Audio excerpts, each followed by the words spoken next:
Chicken വിഭവങ്ങളിൽ എനിക്ക് ഏറ്റവും ഇഷ്ടം ചില്ലി ചിക്കനാണ്. ഇതിപ്പോൾ കാണുമ്പോൾ ഒരു റെസ്റ്റോറൻറ്റ് സ്റ്റൈൽ ചില്ലി ചിക്കൻ പോലെയില്ലേ. അപ്പോൾ ഇതെങ്ങനെയാണ് ഉണ്ടാക്കുകയെന്ന് ഞാൻ പറഞ്ഞുതരാം. ഇതിനു വേണ്ടി ആദ്യം ചെയ്യേണ്ടത് കഴുകി വൃത്തിയാക്കിയ ചിക്കൻ നല്ലോണം വെള്ളം പോയതിന് ശേഷം, വെള്ളം ആറിയതിന് ശേഷം മസാല മിക്സ് ചെയ്യണം. അതായത് ഉപ്പ്, മുളക്, കുറച്ച് മഞ്ഞൾപ്പൊടി. ആദ്യം ഇത് മാത്രം മിക്സ് ചെയ്തിട്ട് കുറച്ച് സമയം റെസ്റ്റ് ചെയ്യാൻ വെക്കുക. അതിനുശേഷം ഫ്രൈ ചെയ്യാനാവുന്ന സമയത്ത് മാത്രം കുറച്ച് കോൺഫ്ലവറും കൂടി മിക്സ് ചെയ്തിട്ട് സൺഫ്ലവർ ഓയിലിൽ ഫ്രൈ ചെയ്തെടുക്കുക.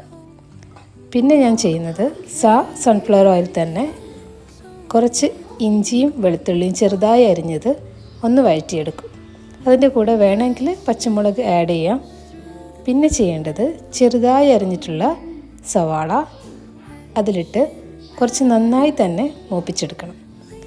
എന്നിട്ട് അതിലേക്ക് റെസ്റ്റോറൻറ്റ് സ്റ്റൈലിൽ ഒരു റെഡ് കളർ കിട്ടാൻ വേണ്ടി ഞാൻ ചെയ്യുന്നത് ഈ എണ്ണയിലേക്ക് കുറച്ച് മുളക് പൊടിയും കൂടി ഇട്ടിട്ട് നന്നായിട്ട് മൂപ്പിച്ചെടുക്കാം. ചിക്കൻ്റെ കളർ കണ്ടില്ലേ, ശരിക്കും നല്ല ഫുഡ് കളർ ആഡ് ചെയ്ത പോലെയുണ്ട്.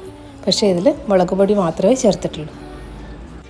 അപ്പോൾ ചിക്കൻ മുഴുവൻ നമുക്ക് എണ്ണയിൽ ഇതുപോലെ വറുത്ത് കോരി മാറ്റി വെക്കാം. എന്നിട്ടാണ് ഗ്രേവിയിലേക്ക് ഇടേണ്ടത്. ഒരുപാട് കുക്കിംഗ് റെസിപ്പീസ് കണ്ടതുകൊണ്ട് നിങ്ങൾക്കിതെങ്ങനെയാണ് ഉണ്ടാക്കേണ്ടതെന്നൊക്കെ ഏകദേശം ധാരണ ഉണ്ടാവും. എന്നാലും പറ്റുന്നൊരു പ്രശ്നം ആ ഒരു കളർ കിട്ടുന്നില്ല എന്നുള്ളതായിരിക്കും അല്ലേ. അപ്പോൾ അതിന് വേണ്ടിയിട്ട് നമുക്ക് ഉണ്ടാക്കിയ ഗ്രേവിയിലേക്ക് മുളക് പൊടി ഇട്ടിട്ട് നന്നായിട്ടൊന്ന് ചൂടാക്കിയെടുക്കാം. അപ്പോൾ ആ ഒരു ചേഞ്ച് നിങ്ങൾക്ക് കാണാൻ വേണ്ടി പറ്റും. അപ്പോൾ ഞാനിവിടെ ഞങ്ങളുടെ വീട്ടിൽ യൂസ് ചെയ്യുന്ന സ്പൂണാണ്.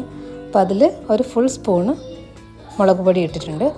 അതിൽ നന്നായിട്ട് ചൂടാക്കി മിക്സായതിന് ശേഷം ഇതിലേക്ക് മുറിച്ച് വെച്ചിരിക്കുന്ന ക്യാപ്സിക്കോ വലിയ ക്യൂബ്സ് ആയിട്ടുള്ള സവാളയും ആഡ് ചെയ്തിട്ട് ഒന്നുകൂടി ചൂടാക്കിയെടുക്കും. ചിലർക്ക് ഇതിൻ്റെ പച്ചച്ചുവ ഇഷ്ടമായിരിക്കും. എനിക്ക് ഈ ക്യാപ്സിക്കത്തിൻ്റെ പച്ചച്ചുവ അധികം ഇഷ്ടമല്ലാത്തതുകൊണ്ട് ഞാൻ കുറച്ച് ഇതിനെ കുക്ക് ചെയ്യാറുണ്ട് എപ്പോഴും. അപ്പോൾ ഇത് കുറച്ച് ചൂടായതിന് ശേഷം കുറച്ച് ടൊമാറ്റോ സോസ്, ഞാനിവിടെ സോയാ സോസൊന്നും ആഡ് ചെയ്തിട്ടില്ല, വീട്ടിലത് സ്റ്റോക്ക് ഉണ്ടായിരുന്നില്ല. അതൊക്കെ ആഡ് ചെയ്തിട്ട് ചെയ്യുന്നവർക്ക് അത് ആഡ് ചെയ്യാം, അല്ലാതെ തന്നെ നമുക്ക് ആ ഒരു ടേസ്റ്റ് കിട്ടും.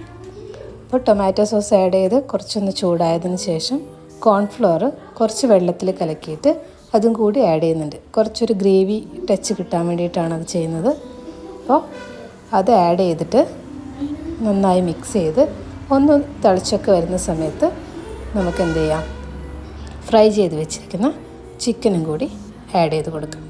കുറച്ച് കുരുമുളക്, ആവശ്യത്തിനുള്ള ഉപ്പ് രണ്ടും ആഡ് ചെയ്തിട്ടുണ്ട്. ഉപ്പ് ആഡ് ചെയ്യുന്നത് മിസ്സായതാണ്. കുരുമുളക് കുറച്ചുകൂടി ക്രഷ് ചെയ്ത് ചേർക്കുന്നതായിരിക്കും നല്ലത്. ഇവിടെ ഇപ്പോൾ നല്ല പൊടി രൂപത്തിലാണ് ഉണ്ടായത്, അതുകൊണ്ടാണ് അതിട്ട് കൊടുത്തത്. പിന്നെ ചിക്കൻ ആഡ് ചെയ്യുക, നന്നായിട്ട് മിക്സ് ചെയ്ത് കൊടുക്കുക. അവസാനം മുകളിൽ കുറച്ച് മല്ലിയിലയും കൂടി ഇട്ട് കൊടുത്തു കഴിഞ്ഞാൽ നമ്മുടെ റെസ്റ്റോറൻറ്റ് സ്റ്റൈലിലെ ചില്ലി ചിക്കൻ റെഡിയാവും.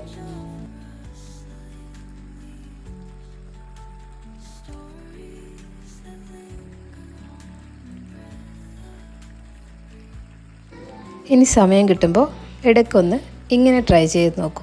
വളരെ എളുപ്പത്തിൽ ഉണ്ടാക്കാൻ വേണ്ടി പറ്റും. അധികം ഇൻഗ്രീഡിയൻസ് ഒന്നും നമുക്ക് ആവശ്യമില്ല. ആകെ വേണ്ടത് ഒരു ക്യാപ്സിക്കവും കുറച്ച് ടൊമാറ്റോ സോസും പിന്നെ കോൺഫ്ലവറും മാത്രമാണ്.